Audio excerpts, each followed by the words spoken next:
Un fiume regale. Sembra che sia soltanto pigro, il Tagliamento. Laghe per eccellenza.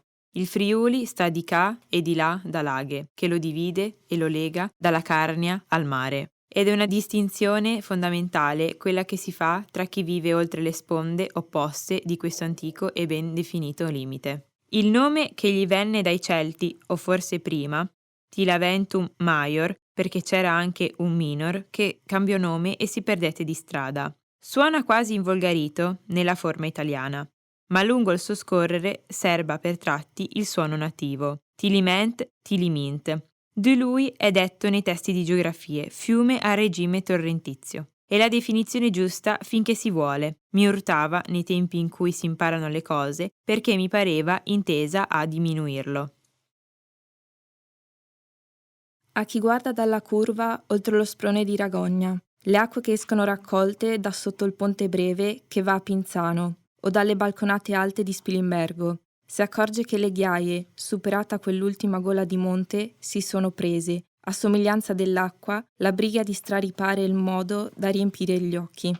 È impossibile che non sembri a un gusto l'arno, il Tevere fangoso, a me abituata alla limpida e distesa regalità del Tagliamento, con le acque che si diramano su un letto dove riposano, quando non ci sono burrasche, o forse si muovono impercettibilmente le distese di sassi, che il fiume trascina dal suo nascere lontano sotto la Mauria, rubando per strada ai monti di Carnia tutta un campionario di pietre.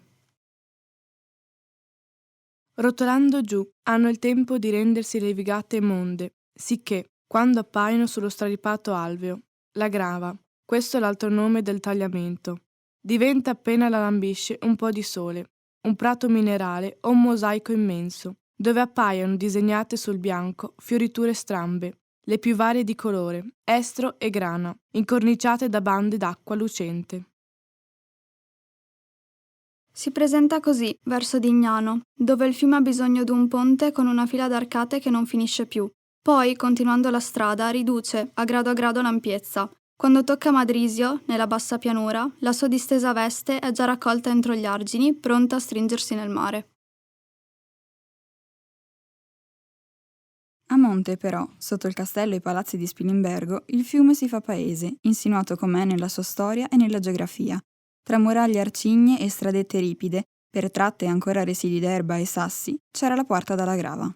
Si può ben supporre dove si apriva e indovinare lo spazio dove, forse dal 300, si teneva mercato nei pressi d'un guado da raggiungere passando davanti all'Ancona, una chiesa che appartiene tutta al Tagliamento, perché dovette essere sacello d'una deità del fiume, prima d'aspettare la sua Madonna dagli occhi d'acqua, approdata, si raccontava, durante una delle piene arrabbiate che hanno sempre fatto tremare la gente dalle sponde.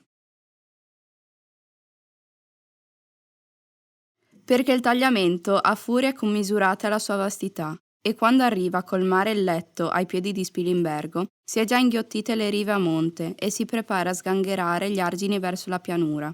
Sa peraltro essere generoso e non solo ha ceduto gran tratti delle sue distese agli isolotti di erbe dure e di eriche rosse, di vincastri e di piccoli tenaci arbusti dei quali non ho mai saputo il nome, ma solo il sapore aspro delle bacche che macchiano il verde d'aranciato. Lascia vivere ancora, dove le lame d'acqua si asciugano, ma resta perenne l'umidore. Sommesse famiglie di pioppi che combinano col sole concerti trasparenti e indefinibili variazioni.